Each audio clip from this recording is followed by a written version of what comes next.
Lecture 58 start करते हैं जी। Kaif 1 FR 1 का। अच्छा जी, कल वाला सवाल जो है मैं ये चाहूंगा कि क्विकली हम उसको कल जितना किया था उतना दोबारा कर लें। क्या ख्याल है? ठीक है। आपने कितनी दफा घर पे किया इसको? एक दफा। कोई बात कर रहे हैं ना दोबारा। उधर देखो, उधर MFA लिखा हुआ है। कर दो।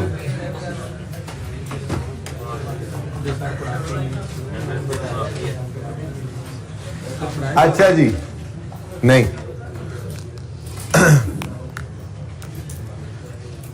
कल हमने सवाल शुरू किया था, ये प्रैक्टिस क्वेश्चन 1। चलिए आप हैंडआउट आ गया, अच्छा है, अब आप हैंडआउट भी ओपन कर सकते हैं, ठीक है ना। बहरहाल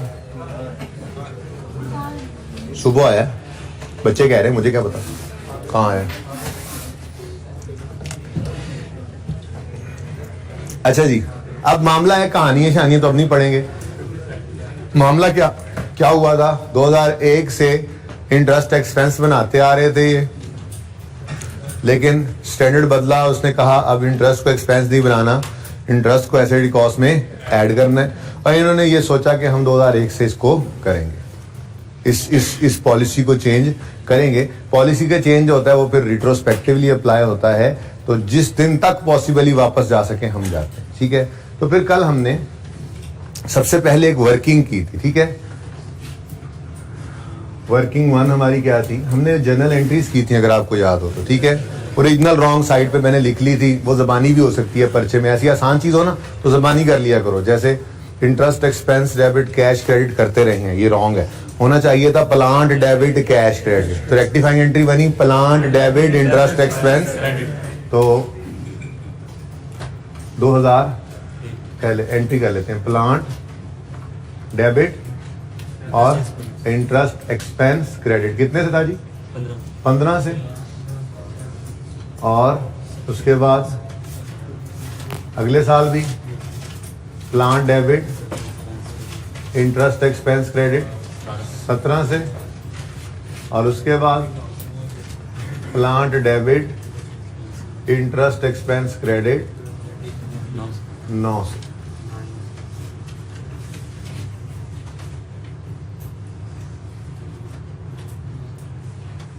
ये 3 एंट्री ही बस हमारे सवाल में मिलती है, ऐसा ही है।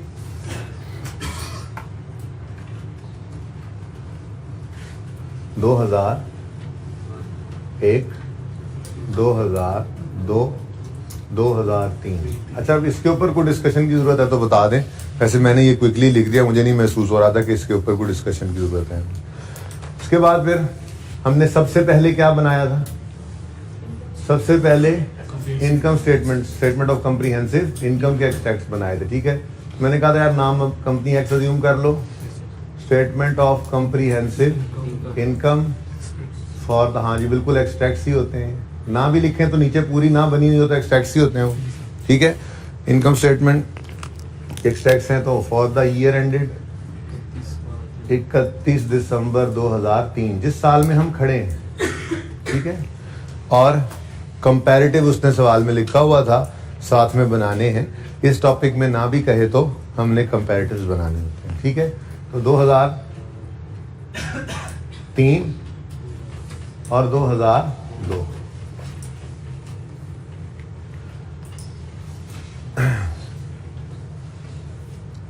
सबसे पहला स्टेप क्या था, अगर आपको याद हो तो सबसे पहला स्टेप ये था, ये तो हमने यूज करके एंट्रीज कर ली ना, ठीक है। अभी जब मैं इस तरह लेके आता हूं तो ये सारा सवाल दिखाते हैं ना, ठीक है।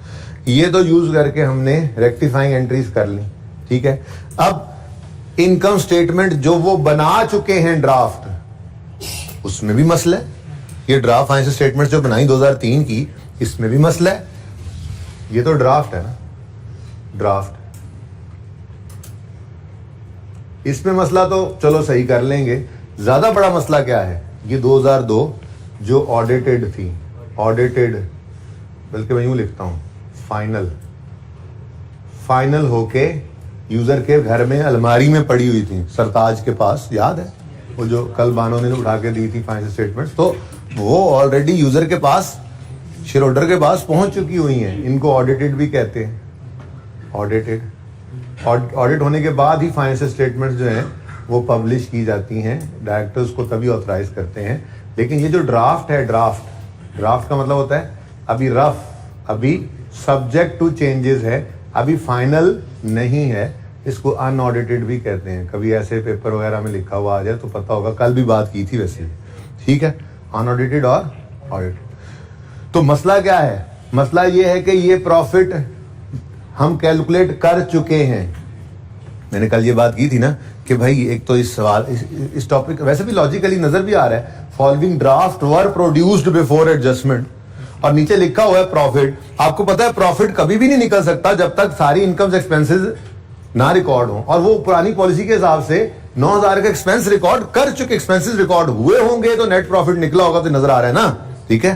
तो मसला ये है, ये प्रॉफिट भी गड़बड़ है और ये प्रॉफिट जो उस यूजर के पास चला गया ये भी गड़बड़ है, ठीक है। तो अब सबसे बड़ा मसला क्या है? इन दोनों को सही करना है। तो स्टेप 1 कल क्या देखा था? हमेशा हर सवाल में ऐसे करना है, ठीक है ना, इनकम स्टेटमेंट बनानी पड़े। तो सबसे पहले क्या करना है? गलत प्रॉफिट्स की फिगर को सवाल से उठा के ले आएंगे हम। तो profit for the year, profit for the year की फिगर यहां पर लिखेंगे। पहले यहां पे आप 2002 का प्रॉफिट बताएं, 380, और 2003 का प्रॉफिट 455। ये स्टेप 1 हुआ करेगा हमारा। सबसे पहले ये काम कर लेंगे, ठीक है। उसके बाद अब हम मूव करते हैं स्टेप बाय स्टेप। उधर ही देखें, हमें मैं जरा हथियार पूरे करना।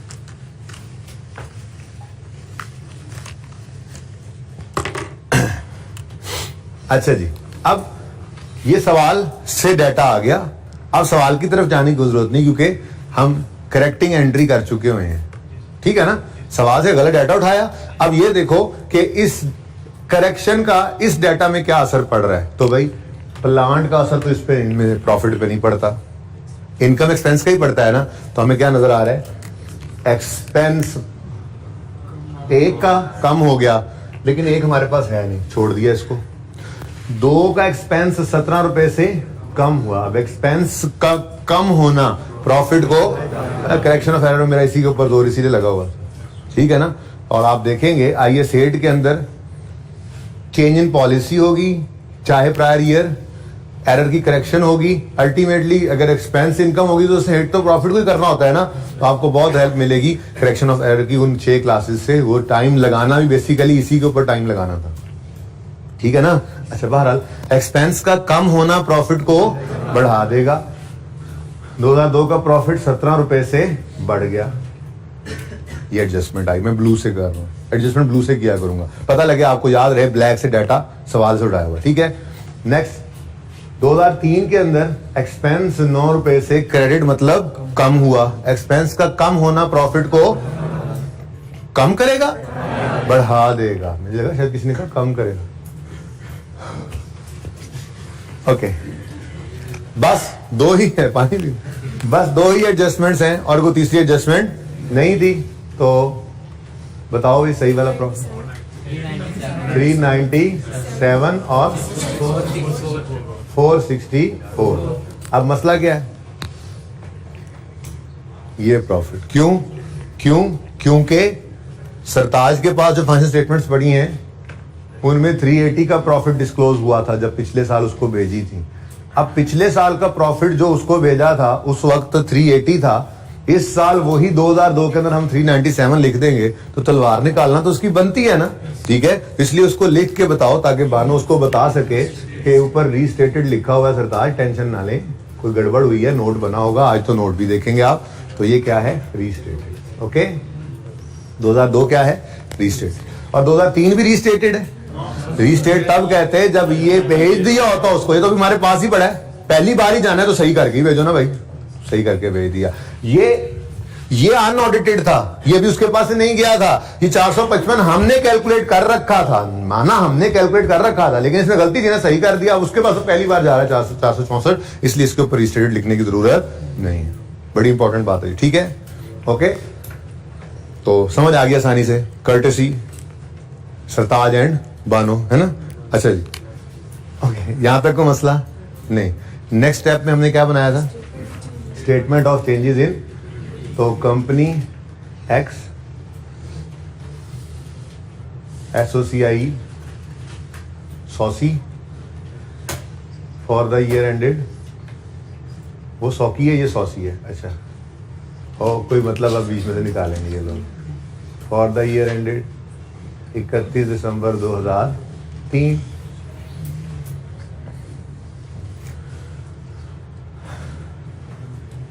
एक्सट्रैक्ट ही है, क्योंकि पूरी statement of change in equity में तो शेयर कैपिटल भी होता है, शेयर प्रीमियम भी होता है, रिटेन्ड अर्निंग्स भी होती हैं, सरप्लस भी होता है, जनरल रिजर्व भी होते हैं, और एक आध चीज और भी आ सकती है। लेकिन इधर देखें, यहाँ पे तो हमें बैलेंस शीट के अंदर सिर्फ क्या है, अजी ये ओके हो गया, इनकम स्टेटमेंट में जो गड़बड़ी सही कर दी, अब बैलेंस शीट की तरफ मूव कर गए हैं, और पहले हमने रिटेन्ड अर्निंग्स को उठा लिया, यानी कि हम स्टेटमेंट चेंज इन इक्विटी बनाएंगे जहां से रिटेन्ड अर्निंग्स हमारे पास आ जाए। ठीक हो गया।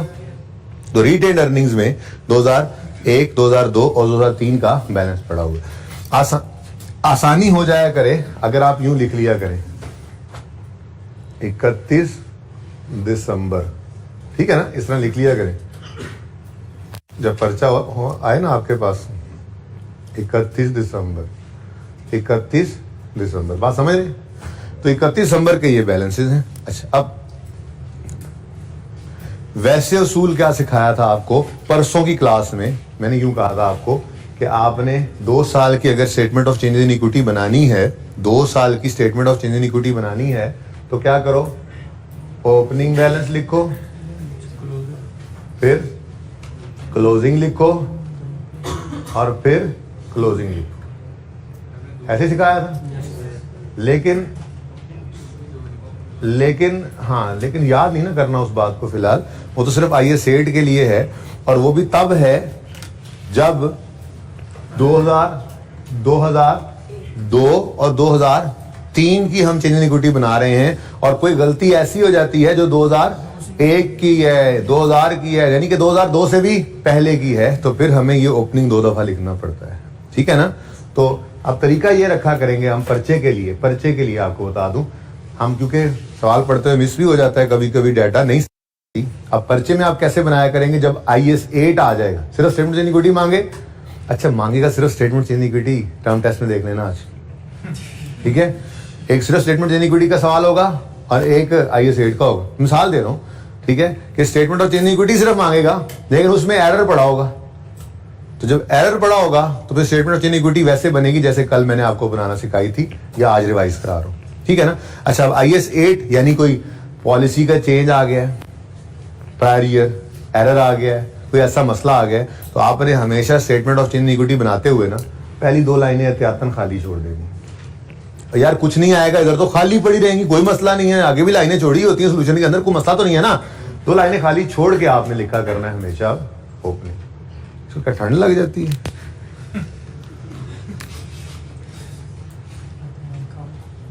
Opening balance. तो यह बात समझ आ गई। ये वो सवाल है जो मैंने आपको परसों करना सिखाया था, ठीक है ना। ये वो क्या, यहाँ पे क्या लिखोगे, सबसे पहले यहाँ पे आओगे, यहाँ पे क्या लिखोगे, 31 दिसंबर 3, 31 दिसंबर 3 अगर ये है तो फिर ये 31 दिसंबर 2 है, तो ये 31 दिसंबर 1 कह लो, या यकम जनवरी, मैं 31 दिसंबर 1 लिख दूँ, आज एक ही बात है।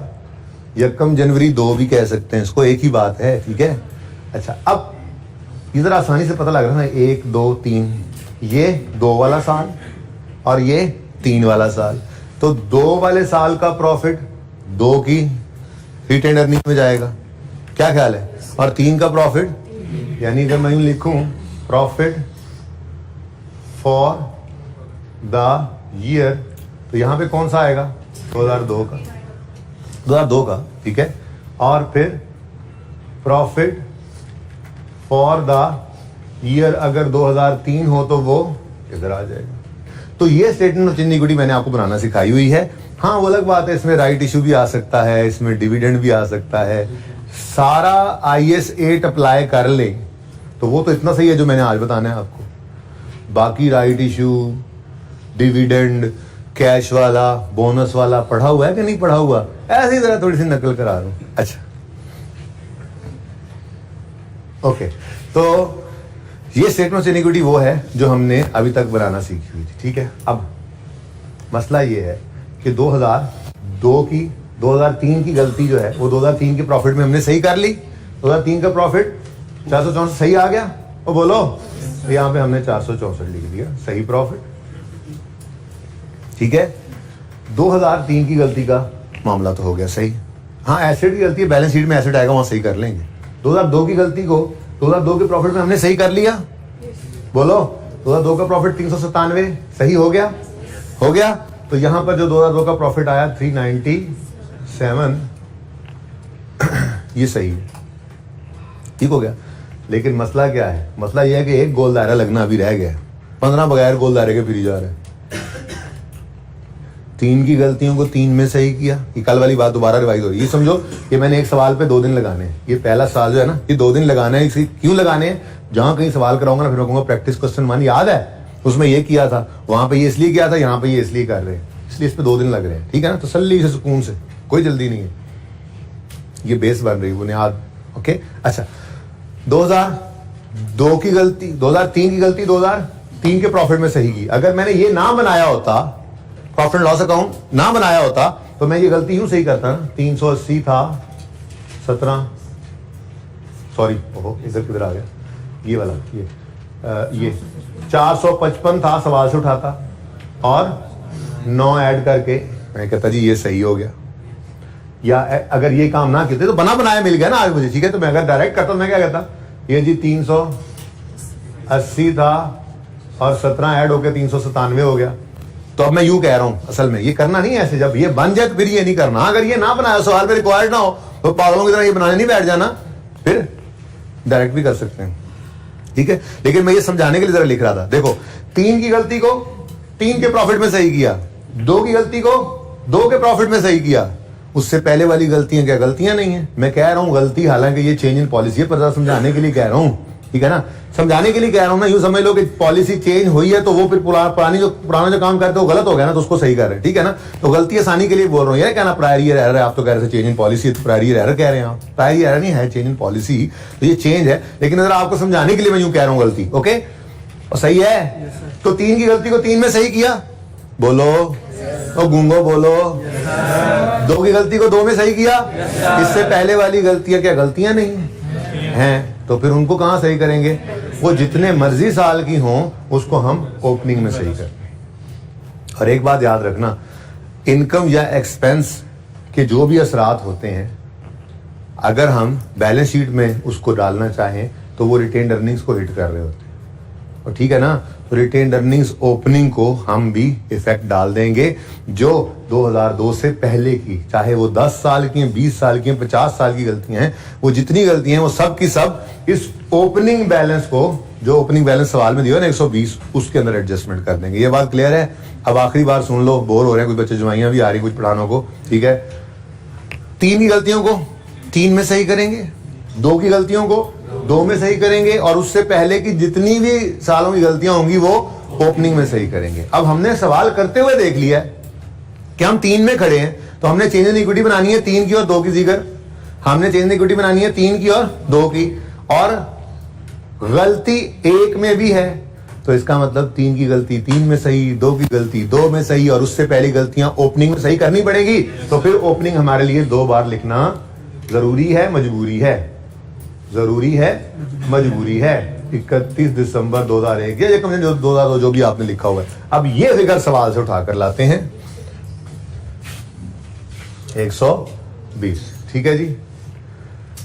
टिक करें जी 120, 31 दिसंबर 2001 का ये, ठीक है जी। अच्छा, अब ये देखो, मैंने यहां पे सिर्फ लिखना, अच्छा अभी फिलहाल लिखा रहे, फिर मिटा दूंगा बाद में।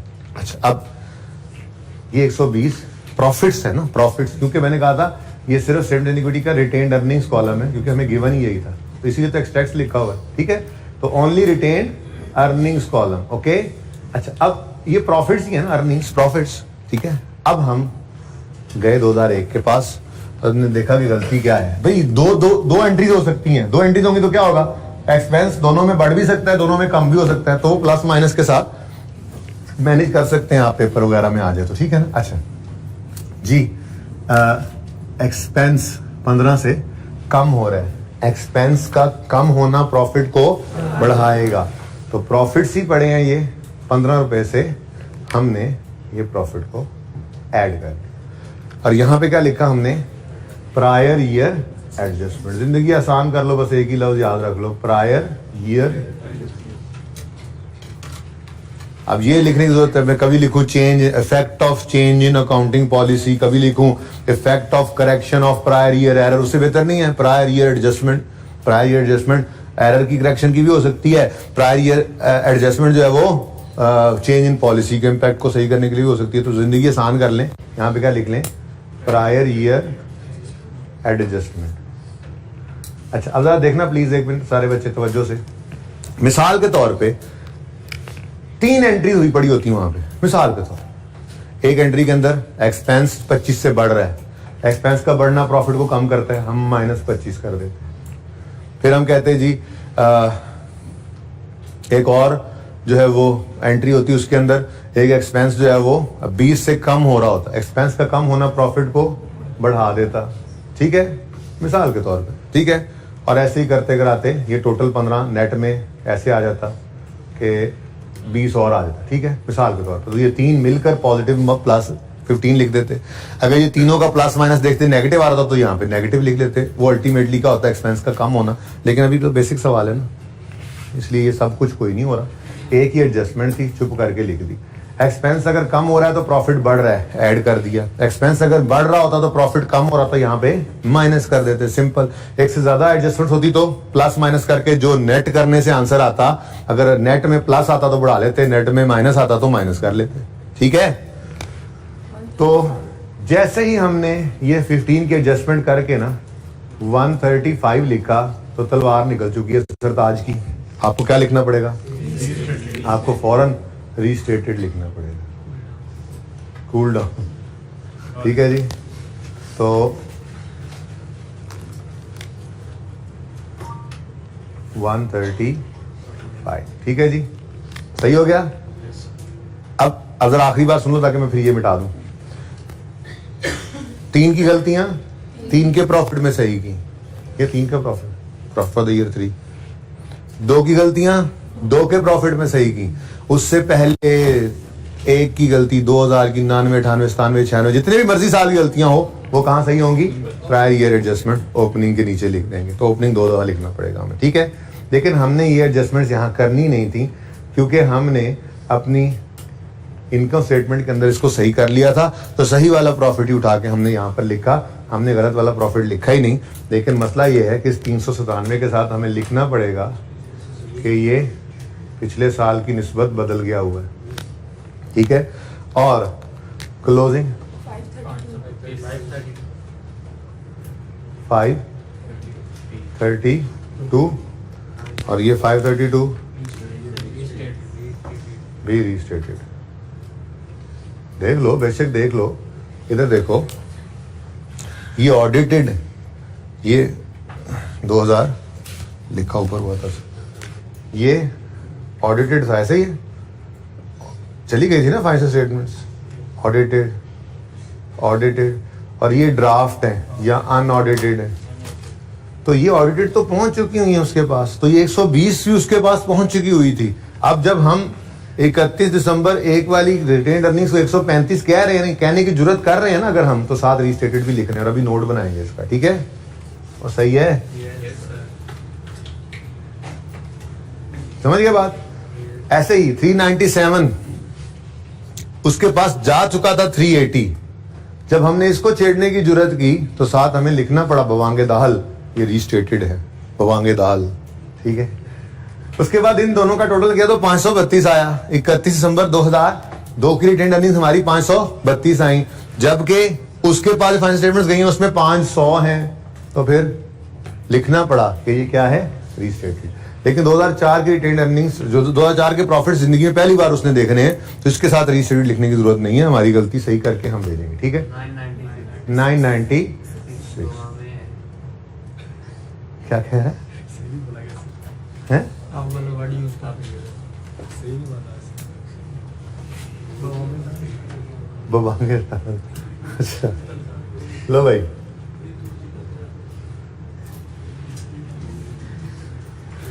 समझ आई? चल अब अगली चीज हमने तीसरी बनाई थी, ठीक है। मेरा दिल ये है कि यार यहीं सिमट जाए सारी चीज, ठीक है। फिर रिक्वायरमेंट्स की बात भी लिखते हैं, कौन कौन सी रिक्वायरमेंट होगी, ओके जी। उसके बाद company x statement of financial position, लेकिन अगेन एक्स टैक्स हैं, एज ऑन 31 दिसंबर 3, लेकिन ये याद रखना बैलेंस शीट हम बनाया करेंगे 3 साल, 3, 2 और 1। तो भाई हमारे इस टॉपिक के अंदर इनकम स्टेटमेंट बना करेगी 2 साल की, चेंज इन इक्विटी बना करेगी 2 साल की, 3 की नहीं बन रही, 3 की नहीं बन रही, ओपनिंग को एडजस्ट किया इसीलिए, ये देखो 3 की नहीं बन रही। यकम जनवरी 2 से शुरू हो रही है, 31 दिसंबर 1, यकम जनवरी 2 यहाँ से शुरू हो रही है, थोड़ी एडजस्टमेंट करके यहीं से शुरू हो रही है फिर भी, ठीक है ना। ये जैसे अनएडजस्टेड और अनएडजस्टेड ओपनिंग को एडजस्टेड ओपनिंग बनाया बस, और कुछ नहीं किया, ठीक है। तो यकम जनवरी 2001 से शुरू हो रही है, 31 दिसंबर 2000 सॉरी यकम जनवरी 2002 से शुरू हो रही है, 31 दिसंबर 2002 1 साल, 31 दिसंबर 2002 2 साल। तो 2 साल की इनकम स्टेटमेंट बनी, 2 साल की ही हमारी बैलेंस शीट बनी, लेकिन ये सिर्फ इक्विटी बनी, लेकिन बैलेंस शीट हमारी बनेगी 3 साल की, ठीक है जी। जी हर क्वेश्चन में रूल लिखवा देता हूँ, रूल ही है जी, लिखवा भी देता हूँ। फिलहाल वैसे पक्का तो कर लो 1-2 सवालों में करके, ठीक है। बल्कि 1-2 सवालों में यही सवाल है, उसके बाद तो शायद चेंज इन इक्विटी का सवाल करें, अगर आज करें भी तो नॉन करंट एसेट्स में हमारे पास सिर्फ एक प्लांट पड़ा हुआ है, ऐसा ही है। अब प्लांट के अंदर हमारे पास 2001, 2002 और 2003 की फिगर्स हमें चाहिए। तो स्टेप 1 अगेन वही है, स्टेप 1 गलत फिगर उठा लो। अच्छा इधर देखो, ये याद रखना statement of changes in equity आइए सेट में जब भी बनती है ना, तो हम ये फिगर यानी कि अपनी statement of changes in equity का ओपनिंग, ये फिगर सवाल से उठाते हैं और अगली दोनों फिगर्स बैलेंसिंग निकला करती हैं। ये क्लोजिंग रिटेन्ड अर्निंग्स है, ये बैलेंसिंग निकली है, हमने इनको यूज नहीं किया, देख लो 532 और 996 यूज हो गए, सिर्फ 120 आपको सवाल वाला नजर आया, उसके बाद सवाल वाला कुछ नजर नहीं आया। फिर ये 15 ऐड होकर 135 हो गया, फिर इसके अंदर ये नया प्रॉफिट डाला, ये भी फिगर बदल गई, ये नया प्रॉफिट, ये भी फिगर बदल गई, तो बैलेंस शीट वाली दोनों फिगर सिर्फ हमने 120 को यूज की, ओके सही है ना। अच्छा इधर देखो, यहाँ पे तो हमने दोनों प्रॉफिट्स उठाकर गलत दिखे और उनको सही किया, यहाँ पे तीनों प्लांट के बैलेंस को उठाएंगे और सही करेंगे, लेकिन रिटेन्ड अर्निंग्स के अंदर सिर्फ ओपनिंग उठाते हैं, अगले दोनों को भूल जाएंगे, अगले दोनों हमारे बैलेंसिंग फिगर निकलते होते हैं, ठीक है सही है। हाँ भाई प्लांट के बारे में बता दो, 300, 450 और 300, 450, 500। उसके बाद इक्विटी है, और इक्विटी में हमारे पास सिर्फ रिटेन अर्निंग्स आ रही हैं, और सबसे आसान नंबर तो यही होंगे, पर्चे में आसान नंबर पहले लेने हैं। रिटेन्ड अर्निंग्स रेडीली अवेलेबल है हमारे पास, पिछली रिक्वायरमेंट में हमने statement of changes in equity जो बनाई है उसमें मुझे बताओ 2001 की रिटेन्ड अर्निंग्स, 31 दिसंबर 2001 की रिटेन्ड अर्निंग्स कितनी आ रही हैं? 135। लेकिन आपको पता है ये 135 जो है ये दरअसल 135 तो नहीं था ना, तो इसलिए इसके ऊपर हमें लिखना पड़ा रीस्टेटेड, ठीक हो गया, इसको जगा दो। और रिटेन्ड अर्निंग्स दूसरे साल की, सर आप आज बोर कर रहे हैं ना, 532 है ना, बोर हो रहे हो ना आज आप लोग, जो बोर हो रहे हैं निकल जाए क्लास से, 532 जी। लेकिन ये भी आपको पता है रीस्टेटेड, ठीक है। तो ये 2 साल यहाँ पे रीस्टेटेड आएंगे ना, जो उसके पास पहुंच चुकी हैं फाइनेंशियल स्टेटमेंट्स ऑडिटेड पुरानी, उनमें जो भी चेंज करेंगे उसी के बारे में तो नोट बनाएंगे हम, ठीक है, उसी के बारे में नोट बनाएंगे। करंट ईयर के बारे में तो कोई नोट नहीं, जो करना है वो कर चुके हैं, ठीक है। उसके बाद 996, तो ये आसान नंबर पर्चे में पहले ले लिया करेंगे। तो अब आपको लॉजिकल सीक्वेंस भी समझ आ रहा है कि क्यों मैंने सवाल की रिक्वायरमेंट को छुपाया हुआ था, कल भी और अभी तक भी छुपाया हुआ है, और अपनी तरतीब रखी, क्योंकि इनकम स्टेटमेंट पहले बनेगी तो यहां से सही वाले प्रॉफिट्स इधर यूज हो जाएंगे, मिसाल के तौर पे मैं पहले स्टेटमेंट से इक्विटी बना लेता, बंद तो फिर भी जाना था इसने, लेकिन ये प्रॉफिट्स वाली एडजस्टमेंट यहां भी करनी पड़नी थी, फिर यहां भी करनी पड़नी थी। तो स्टेप इस तरह से बना लिया, अगर सब रिक्वायर्ड हो तो हमारी तरतीब यही होगी। हाँ अलग बात है चीजें कम होती जाए, सिर्फ बैलेंस शीट मांग ले, सिर्फ चेंज इन इक्विटी मांग ले, तो फिर अलग बात है। लेकिन अगर सब चीजें रिक्वायर्ड हो तो हमारी तरतीब यही होगी, सबसे पहले हम इनकम स्टेटमेंट बनाएंगे, फिर स्टेटमेंट चेंज इन इक्विटी बनाएंगे। इनकम स्टेटमेंट बनाने से सही प्रॉफिट्स आ जाएंगे, यहाँ यूज होते हैं 397 464, ठीक हो गया। उसके बाद फिर statement change in equity complete हो गई, तो इससे रिटेन्ड अर्निंग्स जो क्लोजिंग है ये हमारी बैलेंस शीट में यूज हो गया। तो इसलिए इन स्टेप्स के साथ ही चलेंगे। ओके चलिए, अच्छा जी, अब सारा कुछ तो हो गया है, सिर्फ प्लांट को ही गोल दायरा नहीं लगा, अगर आप गौर करें, ठीक है ना, ये प्लांट ही रह गया बस एसेट साइड। तो प्लांट 15 से 2001 में क्या हुआ, डेबिट मतलब बढ़ गया। अब शुक्र है 2001 तो हमारे पास मौजूद है, तो 15 से प्लांट को बढ़ा लो। अब कल वाली बात दोबारा करने की जरूरत तो नहीं है। अगला साल जब हम जाएंगे और प्लांट को 17 से बढ़ाएंगे, तो इधर देखो, यहां पर पहले जमा 15 और फिर 17 लेना है। उसकी वजह क्या है, देखो ये जो 300 पिछले साल का क्लोजिंग था ना, जो उन्होंने बनाया था, जो उनका 300 पिछले, जो उनका एक का क्लोजिंग था 300, वही 2002 का ओपनिंग बना होगा और उससे वर्किंग होके ये क्लोजिंग 450 निकला होगा। कल मैंने एग्जांपल से समझाया था, ठीक है ना, कि ये 300 2001 का क्लोजिंग था, ये 2002 का ओपनिंग बना होगा, इसी में एडलेस होकर चीजें, ये 2002 का क्लोजिंग 450 आया, ठीक है। अब आपने इस 300 को जब 15 ऐड करके 315 कर दिया, तो क्या ये 315 ऑटोमेटिकली इधर ओपनिंग बन गया? नहीं, तो इस 15 का इंपैक्ट भी हमें लेना पड़ा। बहरहाल फिर भी कभी एग्जांपल दो, कितने बच्चों को ये बात समझ नहीं आती अभी भी? डर के नहीं हाथ खड़ा करे या वाकई समझ आ गई है? चले एक दो दिन में मजीद भी समझ आएगी, फिलहाल इसको कोई बात नहीं, फिलहाल इसको यूं ही जहन में रखें। बैलेंस शीट बनाते हुए हमने सिर्फ उस साल को नहीं देखना जिस साल में खड़े हैं, उसूल याद कर लेते हैं फिलहाल, ठीक है। फिर किस दिन फिर एग्जांपल, वैसे कल थोड़ा सा लेजर बनाया भी था, फिर किस दिन दोबारा कर लेंगे। फिलहाल इनकम स्टेटमेंट बनाते हुए जिस साल में खड़े हैं सिर्फ उसी साल को देखना है। 2 में खड़े हैं तो 2 को देखो, 3 में खड़े हैं तो 3 को देखो। लेकिन बैलेंस शीट बनाते हुए 1 में खड़े हो तो पहला ही साल था, 1 ही देखा। लेकिन जब 2 में आओगे 1 को भी देखने और 2 को भी, क्योंकि एज ऑन जो होती है बैलेंस शीट, ऐसे समझ लो, जुगाड़ तो जाए फिलहाल, ठीक है, और सही है ना। और जब 2003 में जाओगे तो 2001 भी देखना है, 2 भी देखना है, 3 भी देखना है, ठीक है। तो बैलेंस शीट के अंदर हमने रीस्टार्ट करना होता है। मेरा दिल कह रहा है कि आपको एक बार फिर थोड़ी सी बात ये कर लेनी चाहिए आपके साथ। कोई ऐसी एसेट का अकाउंट बना देते हैं कि ठीक है, इस साइड बनाओ,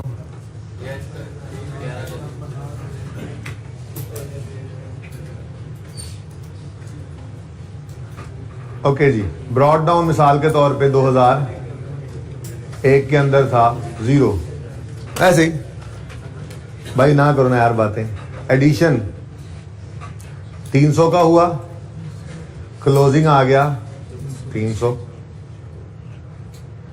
2002 ब्रॉड डाउन 300 हुआ, फिर एडिशन, मैं ऐसे मिसाल ले रहा हूँ, ऐसे होता नहीं, बार मिसाल ले रहा हूँ, 150 का एडिशन हुआ और क्लोजिंग बन गया 450, ठीक है जी। फिर 2003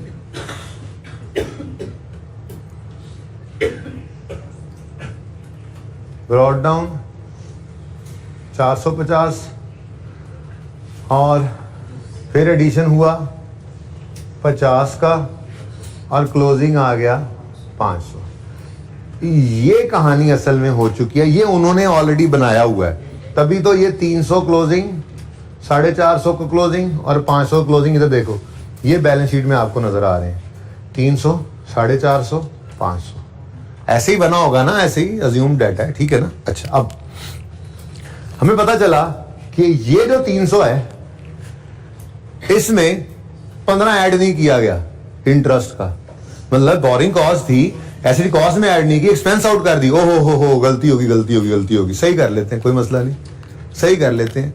और हमने क्या किया, इसमें 15 ऐड करना था, हमने प्लस 15 किया और इसको 315 करके इस 315 को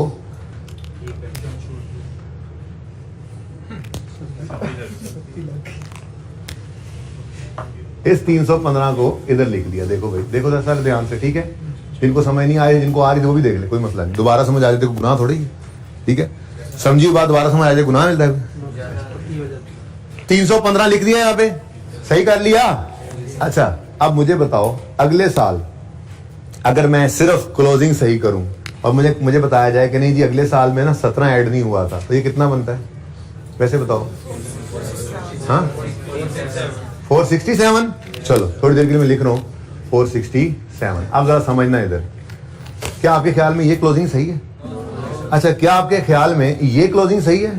हाँ, ये क्लोजिंग तो सही हो गया, लेकिन मसला ये है कि हमारे जो सवाल ने डाटा दिया हुआ है उसने तो जाग जा टोपी पाई है तो सुता है। तो ऐसे ही ना सर्दियों के अंदर बहुत सारे कपड़े पहन के आ जाते हैं, वो वैसे ही क्लास में बैठ के ना ऐसे रजाई फील हो रही होती है। ओके सुनो, सर्दियों में पढ़ना मुश्किल भी है आसान भी है, ठीक है। मुश्किल है ज्यादा, आसान क्या है यार, बंदा कहता है टांगों में ठंड लग रही है, थोड़ी सी रजाई ऊपर करता है, उसके बाद सुबह उठता है तो किताब की एक आधी सवा भी रगड़ा होता है साथ है, पता चलता है वो रजाई में टांगे की थी, उसके बाद रजाई ने कब अंदर खींच लिया हमें नहीं पता लगा। अच्छा चले, एनीवेज इट हैपेंस। अरे मुझे पता है मैंने गलत लिखा है, मैं ये कह रहा हूं, देखो सवाल वाले ने ये लेजर बनाया होगा, बोलो सवाल वाले, बस कर दो अब, सवाल वाले ने तुम्हें जगाने के लिए, देखो मुझे कितना मस्करापन करना पड़ा, जाके बैठो यार। सवाल वाले ने ये लेजर बनाकर ये क्लोजिंग लिखे हुए थे, हमने इस क्लोजिंग को सही किया 315 और यहां पे लिख दिया, लेकिन सवाल वाले ने 315 तो यहां भी ना लिख लेना साथ ही, वो तो ऑलरेडी लिख चुका था जो लिखना है, यानी इसी क्लोजिंग को उसने ओपनिंग बना के अगले साल का डाटा लिया होगा ना। बात समझिएगा, जो 15 का एडिशन यहां पे आया है वो इस साल में भी तो आना चाहिए था। उसूली तौर पे क्या बनता था, ये 15 300 की बजाय क्या बन जाता 315। अब 315 में 150 है, ठीक है, 150 जमा 17 कितना बनता है 167। ये ऐड करें तो क्लोजिंग बनता कितना है? हाँ 482 बनता है, ये आना चाहिए था। देखो ये आ रहा है, फर्क क्यों आया? क्योंकि ये क्लोजिंग में जो 15 ऐड किया था ये खुद ब खुद ओपनिंग में नहीं हो जाना था, इसलिए अगर हमें ये सही 482 निकालना है ना, ठीक है, क्योंकि हम लेजर तो बना नहीं रहे, 300 था और 150 था, हम लेजर तो बना नहीं रहे, ठीक है।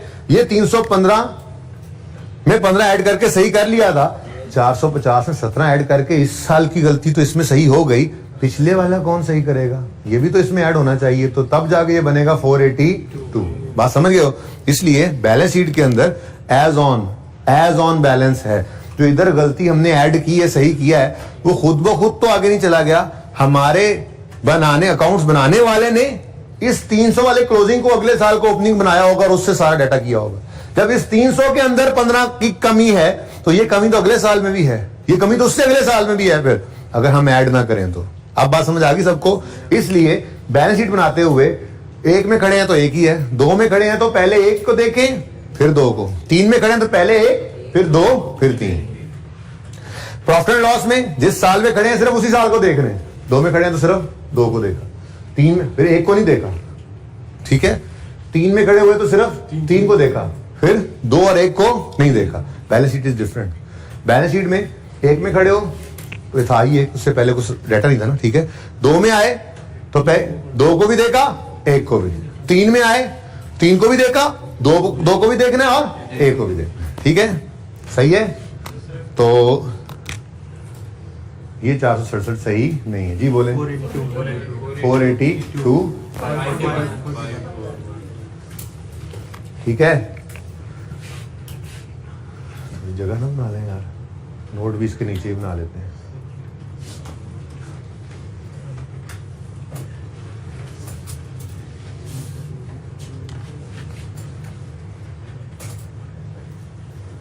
भाई ये याद रहेगा, बैलेंस शीट बनाते हुए आपने रीस्टार्ट कर लिया करना है, ठीक है।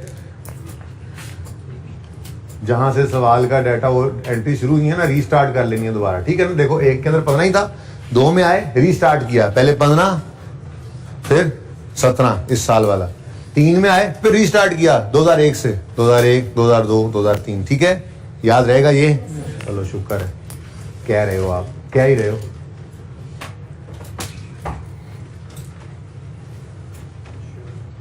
एक रिक्वायरमेंट होगी, 2 हो गई, 3 हो गई। अब आज नोट बनाते हैं इसके, यहां तक कोई मसला है तो पूछ लें।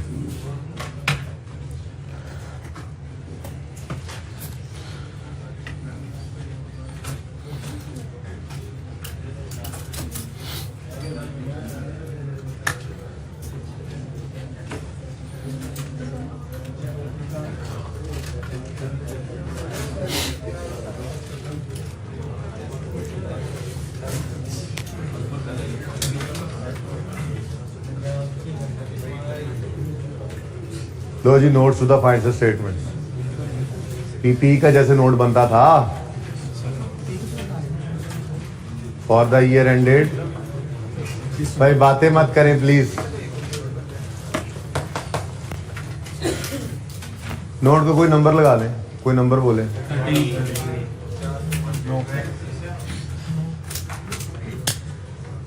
Change in policy, change in policy. Note की हेडिंग क्या है? ये correction of prior year error भी हो सकता था, सवाल में होता तो, ठीक है। ये चेंज इन एस्टीमेट का नोट भी हो सकता था, जो हमने बनाना सीखा हुआ है, ठीक है। सीखा हुआ भाई, सीखा हुआ है, सीखा हुआ है, सिखाया था जी। अच्छा, चेंज इन, हाँ फिर दोबारा रिवाइज कर लेंगे इंशाल्लाह, ऐसी बात नहीं कि रिवाइज नहीं करना, लेकिन इसका नाम क्या है जी? चेंज इन। जैसे प्रॉपर्टी प्लांट इक्विपमेंट नोट का नाम होता था, जैसे इन्वेस्टमेंट प्रॉपर्टी नोट का नाम होता था, वैसे ही चेंज इन पॉलिसी, ठीक है। थोड़ा बोल्ड नहीं लिख सकता, ये मैंने लिखा हुआ है चेंज इन पॉलिसी, ठीक है। ये लिखा हुआ है company X notes to the financial statements for the year end 31 दिसंबर 2003 और चेंज इन पॉलिसी, ठीक है। आगे से मैं बोल्ड लिख लेता हूँ, ठीक है। थोड़ी सी अंग्रेजियां मारें जी, अब लिखें ड्यूरिंग 2003। इस सवाल से कोई अपने तरफ से नहीं लिखना। ये देखें ना, ये क्वेश्चन नंबर 1 मैंने सामने खोला ना, इधर आमिर भाई दिखाएं जरा, ये क्वेश्चन है हमारा, ठीक है। ये क्वेश्चन की अंग्रेजी ये एज इट इज लिखनी है मैंने यहाँ पर, तो थोड़ा सा आप अब लिखें, मैं जरा बस यहाँ पे यूं लिख देता हूँ, ड्यूरिंग 2003, आगे लिखना शुरू करें और सवाल से देख के, सवाल से देख के, सवाल से देख के लिखना लाजमी है। During 2003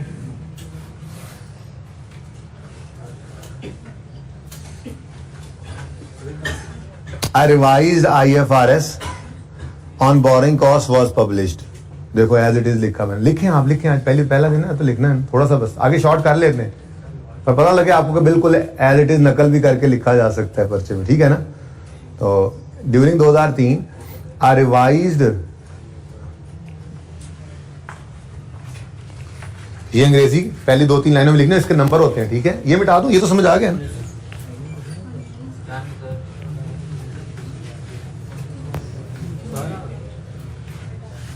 During 2003, a revised IFRS on borrowing cost was published। ऐसे करके आप लिखते जाए, प्यारा प्यारा खूबसूरत खूबसूरत सवाल से देखना जी बेटा। ये सवाल से देख रहा हूँ जी, सारा नहीं, थोड़ा सा शॉर्ट कर लेते हैं, लेकिन पहली लाइन इसलिए ऐसे लिखवाई ताकि आपको ये पता हो कि नहीं शॉर्ट करन दी अगर औकात हो रही तो एज इट इज सारी लाइन उठा के लिख लो, तभी मसला है। सवाल नहीं सारा लिखना, थोड़ा सा उसको बताना है कि चेंज इन पॉलिसी क्या हुई है, तो लिखो, यहां तक लिख लिया, फुल स्टॉप के बाद लिखो the company had previously been expensing borrowing cost as period, ये नहीं लिखेंगे, बस थोड़ा सा शॉर्ट कर रहा हूं आहिस्ता आहिस्ता, ठीक है ना। द कंपनी, बल्कि आप पहले सुन के लिख लो, उसके बाद देखना तकरीबन ऐसी बात ही होगी, साथ साथ ना देखो बेशक। The company had previously been expensing borrowing cost full stop. Company had previously been expensing boring cost, full stop. आगे लिखो द रिवाइज्ड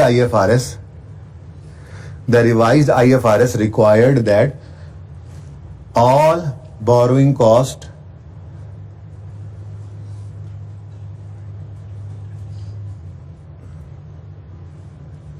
बल्कि दैट को काट दें। The revised IFRS required all borrowing costs to be capitalized, full stop. The revised IFRS required all borrowing costs to be capitalized, full stop. अब आगे transitional provision को लिखने की जरूरत, ज्यादा लंबी कहानी भी नहीं करनी। अगली बात देखो, the company chooses to capitalize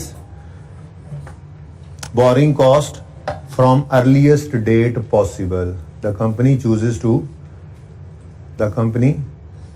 to लिखा हुआ सवाल में, the company, ये the entity chooses to capitalize, यहाँ पे मुझे वो लिखा आ गया तो माजरत, ठीक है, यहाँ पे वो लिखा हुआ आ गया, बहरहाल मैं बोल रहा हूँ। The company chooses to capitalize borrowing cost from earliest date possible, from earliest date possible। इधर देखो, बिल्कुल सारी ये लाइनें भी नहीं लिखी मैंने, लेकिन सारी बात यहीं से लिखी है, थोड़ी शॉर्ट करके, ठीक है ना, थोड़ा खुलासा, इससे भी ज्यादा खुलासा हो सकता है, लेकिन फिलहाल नहीं, अभी जरा शुरू है, ठीक है ना। इसके नंबर होते हैं बेटा, इसके नंबर होते हैं लाजमी, मुफ्त के नंबर है, सवाल से देख के लिखनी है एक चीज, जो हुआ है सवाल में बस वो नोट के अंदर, क्योंकि यूजर के सामने सवाल थोड़ी ही होता है, यूजर के सामने फाइनेंशियल स्टेटमेंट्स आएंगी, उसके अंदर वो सरताज ने जब रीस्टेटेड देखना है तो बानो ने कहना है नोट में जाके देखो, तो नोट नंबर 9 में आके देखेगा तो वहां पे लिख के बताना है ना भाई क्यों चेंज किया है, तो ये वो बता रहे हैं भाई, सही है। Company chooses to capitalize the borrowing cost from earliest date possible. मैंने कोशिश की है कि कम करूं लेकिन अल्फाज जुमले ना बदलूं, ताकि आपको ये कॉन्फिडेंस रहे कि कोई ऐसी अनहोनी चीज नहीं है, सवाल में दी हुई चीज ही हमने उठा के लिखी है, ठीक है। अब इससे आगे अपनी तरफ से चीजें कुछ लिखने वाली वो लिखते हैं, आगे लिखें जी, इफेक्ट ऑफ चेंज इन, ये फुल स्टॉप के बाद अगर पैराग्राफ नया पैराग्राफ है, ठीक है ना, यानी अगली लाइन से लिखें, the effect of change in policy on relevant line items of financial statements is as follows. ये ऐसे, ये तो आप लिखते गए ना, काम खत्म हो गया। इधर देखो, मैं लिख रहा हूं भाई, लिख रहा हूं, इधर देख लें, बोल्ड भी करने की कोशिश करता हूं। Effect of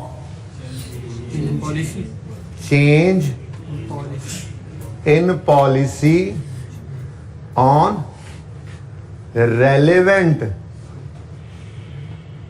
line items of financial statements, पूरा लिखना फाइनेंशियल स्टेटमेंट, ठीक है, आर एज फॉलोज। ऐसे दो नुक्ते नहीं लगाते आगे, दो नुक्ते। अब ये लाइन हमें खुद लिखना पड़ेगी माजरत के साथ, अगर आप इतनी को लाइन याद कर लें, हैं हो सकता है, हाँ ये इतनी सी, इफेक्ट से आर एज फॉलोज, यानी कि बाकी जो है, बाकी क्या है, ये सवाल से उठाया, ये सारा हमने, ये मैं ब्लू ब्रैकेट लगा देता हूं, ये क्वेश्चन से उठाया, ठीक है जी, सारी बात लिख दी कि पॉलिसी में चेंज क्यों कर रहे हैं, मैनेजमेंट को अच्छा लगा, वो अगर लिखा होगा सवाल में तो वो लिख देंगे।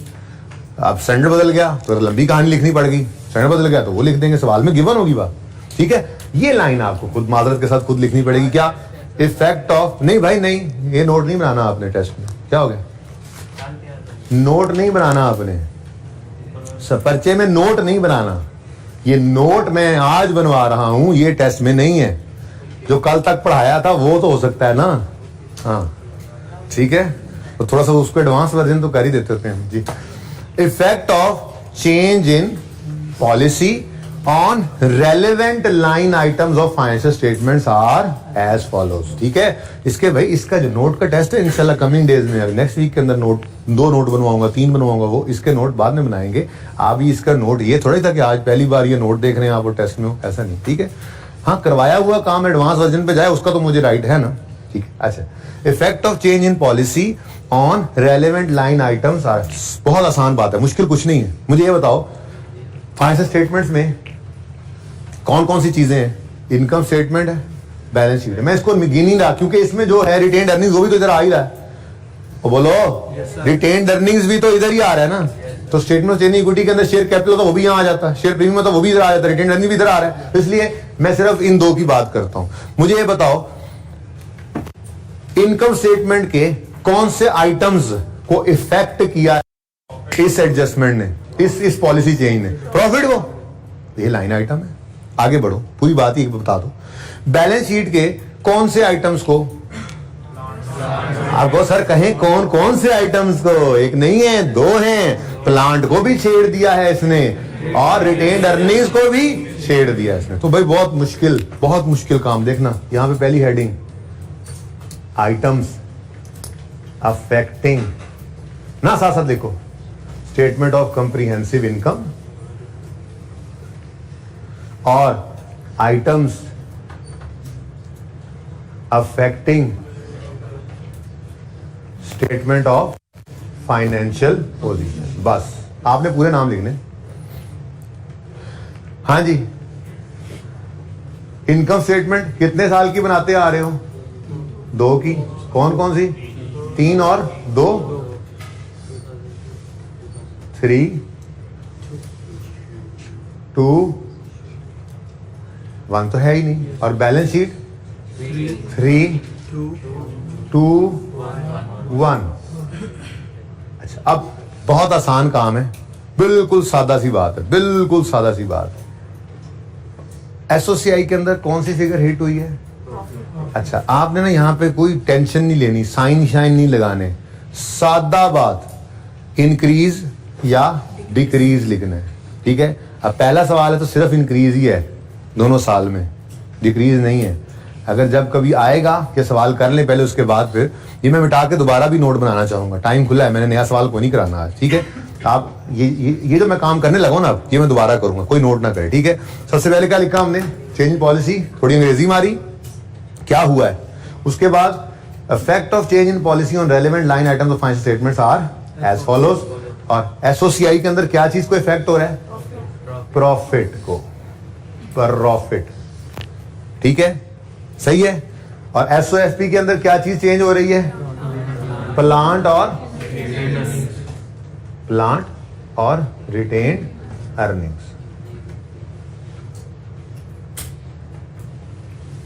अब हम सवाल से नहीं मैच करेंगे अपने प्रॉफिट को, हमने ये वर्किंग ऑलरेडी कर रखी है। हम बड़े सुकून से आएंगे 2002 के प्रॉफिट में, देखेंगे 2002 का प्रॉफिट क्या हो रहा है? बढ़ रहा है। क्या हो रहा है? बढ़ रहा है। इधर देखो, इधर देखो, सिर्फ इंक्रीज इन प्रॉफिट 2002 से 2 का कितना? 17। ठीक है। और 2003 में भी क्या हो रहा है? इंक्रीज। तो इंक्रीज इन प्रॉफिट ऑफ 2003 900। बस कहानी खत्म। अब आपके ज़हनों में क्या आ रहा है? अगर डिक्रीज हो जाता तो नहीं, नेगेटिव कभी भी नहीं लगाना। हम अगली लाइन में लिखते डिक्रीज इन प्रॉफिट। साइन में उलझे तो उलझ गए। ये बहुत आसान काम है, बड़ा आसान काम है। नजर आ रहा है? इंक्रीज, प्लस माइनस को छोड़ो यार, इंक्रीज लिखो, आगे फिगर लिखो। डिक्रीज भी होगा तो साइन नहीं लगाना, बट डिक्रीज लिखो, अंग्रेजी में लिख के बताना है उसको। अब जो सरताज ने नोट ओपन किया, सरताज को पता लगा, अच्छा हाँ, वो जो 2002 का प्रॉफिट था ना, वो जो 380 था, उसमें 17 रुपए का इंक्रीज आया है। क्यों आया है? बात समझ आ रही है? यूजर को बात समझा रहे हो? ठीक है ना। और ये जो 2003 का प्रॉफिट है, ये तो बहरहाल है ही उसके सामने, ये तो पहली बार ही आया है। ठीक है ना। और सही है। आगे बढ़े और आ गए आइटम्स अफेक्टिंग बैलेंस शीट पर। और हमारे पास पहले क्या चीज है जी? प्लांट। हाँ भाई, क्या जरूरत है उधर एंट्रीज में भी जाना, इधर सवाल में भी नहीं जाना। हमारे पास हुआ पड़ा सब कुछ। 2001 में प्लांट 15 से बढ़ा, तो इंक्रीज इन प्लांट कितने से? 15 से। ठीक हो गया। 2002 में ये सामने लिखा हुआ है 15 जमा 17 बढ़ा है, वो इंक्रीज लिखा है। अगर कम हो जाता तो अगली लाइन में लिख लेते डिक्रीज, लेकिन फिलहाल कोई नहीं ऐसा चक्कर। लेकिन छोटी सी वर्किंग करनी पड़ेगी हमें। वो क्या है जी कि 15 जमा 17, ये इसलिए एक छोटी सी लाइन मैंने छोड़ दी थी। कितना हो गया 32 से प्लांट में इंक्रीज आ गया। ठीक है, उसके बाद 2003 में आए तो 15 जमा 17 जमा 9, इतने से प्लांट इंक्रीज हो रहा है। ठीक है, तो 41 आ गया। कैसे 41 आया भाई? 15 जमा 17 जमा 9। ठीक है, आसान है मुश्किल है? ये मैक्सिमम मुश्किल बात ही है इसके अंदर। वैसे बाय द वे ये नोट बनाना ही मुश्किल होता है। साथ साथ नोट नहीं करें, मैं ये सब कुछ किया हुआ दोबारा मिटा के एक बार फिर करूंगा और फिर आप बगैर देखे इधर करेंगे। कोई नया काम नहीं करवा रहा, होमवर्क में भी नया सवाल नहीं दूंगा। यही सवाल आज मुकम्मल 2 दफा करना होगा। ये देख लेता हूँ, शायद कोई एक आधा दे भी दूं। अच्छा नहीं सही। ठीक है, चेंज इन एस्टीमेट को तो रिवाइज करके आ सकते हो ना, छोटे छोटे सवाल अगर दे दूं तो। वैसे भी आपके किया भी है चेंज इन एस्टीमेट, वो शायद मैंने टर्म टेस्ट की बजाय इसी के लिए रिवीजन के लिए दिया हो शायद। मैं कहा चलो यही नाल हो जाएगा चेंज एस्टीमेट। अच्छा एनीवेज, अब बारी आती है रिटेन्ड अर्निंग्स की। अच्छा, अब रिटेन्ड अर्निंग्स जो है ना जी,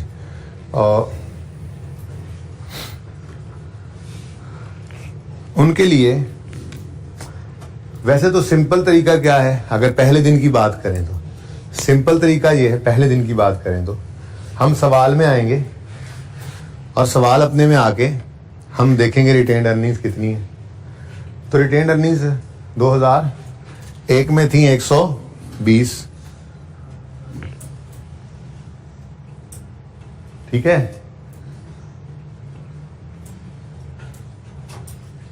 क्या है यार, ये ऐसे क्रॉस लगाए हुए थे ना हमने।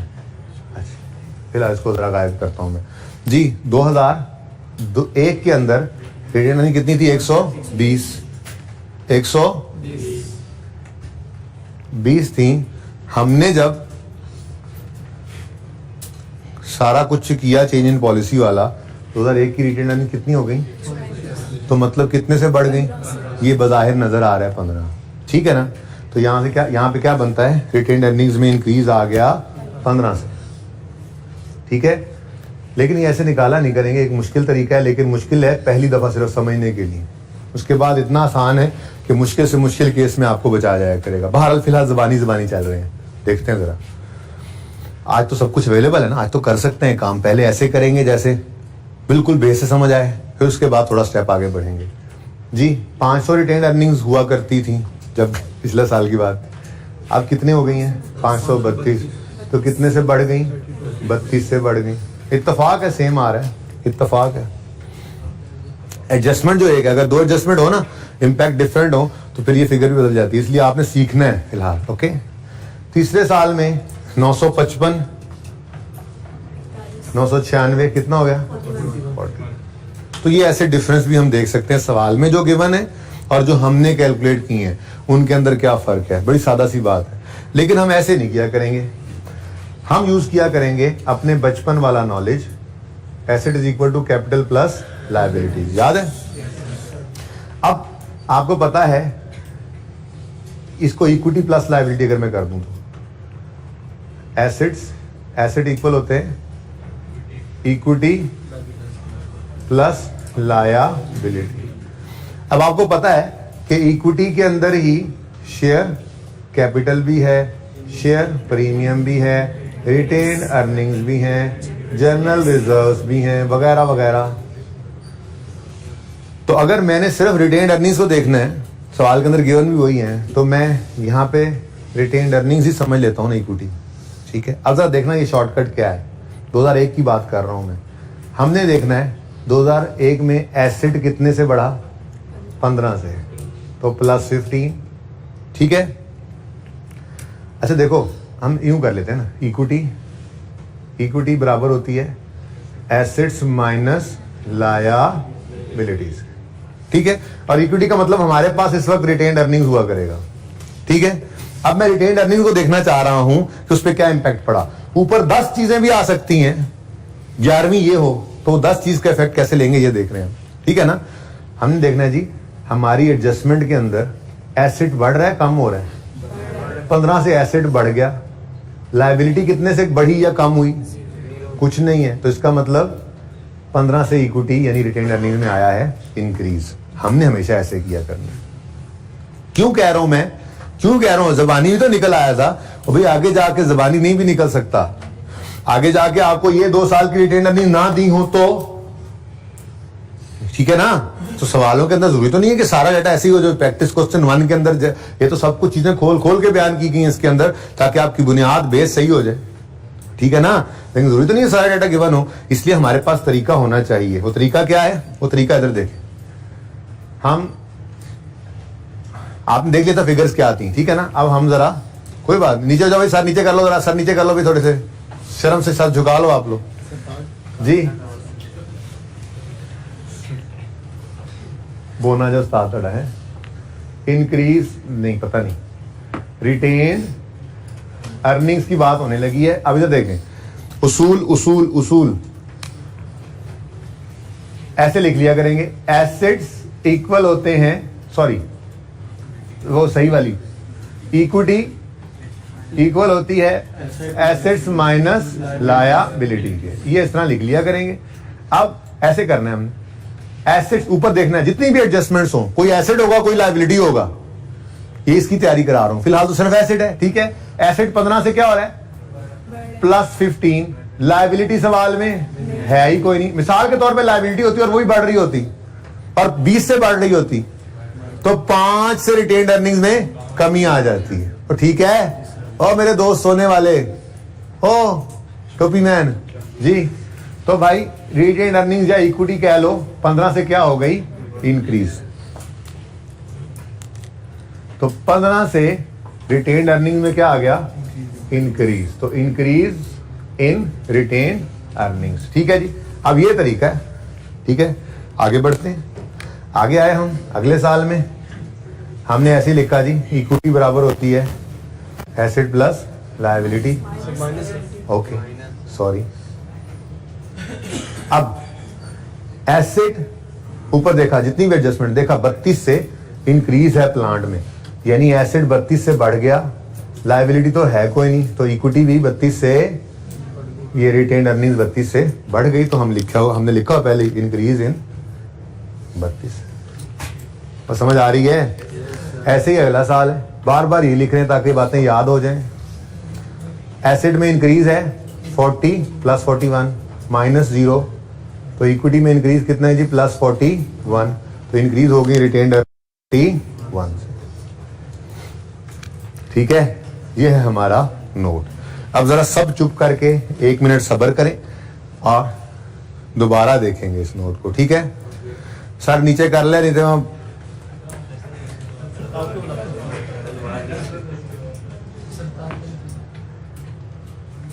सरताज जा ही रहा है कंपनी में, उससे तलवार पकड़ लेनी, मैंने रोक लेना रास्ते में। अच्छा जी सुनो इधर,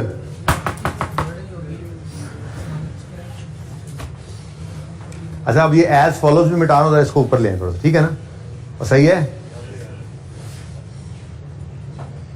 दोबारा सब कुछ बनेगा, रिवीजन है, ठीक है। देखें ये तीनों काम प्लीज, अभी एक बात रहती भी है, एक रिक्वायरमेंट रहती है, ये तीनों काम मैंने 2 दफा कर लिए, अब नोट भी दूसरी दफा बन रहा है, ठीक है ना। चलो शुरू हो गए। चेंज इन पॉलिसी आई है, नहीं यहां नहीं बनाएंगे, यहीं बनाएंगे अब, ठीक है।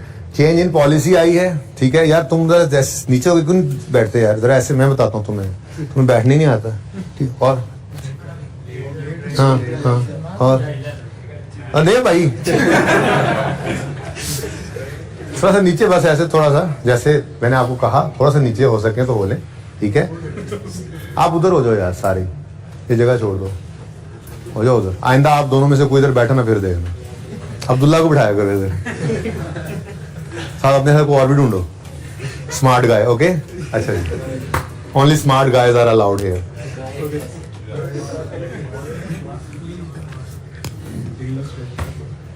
अच्छा जी, चेंज इन पॉलिसी प्लीज अब देख लें, टाइम कम है, स्लो स्लो करने में पीरियड भी गुजर जाता है सारा।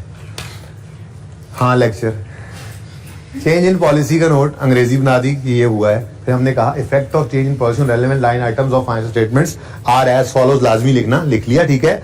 अब आगे मैंने हेडिंग दी आइटम्स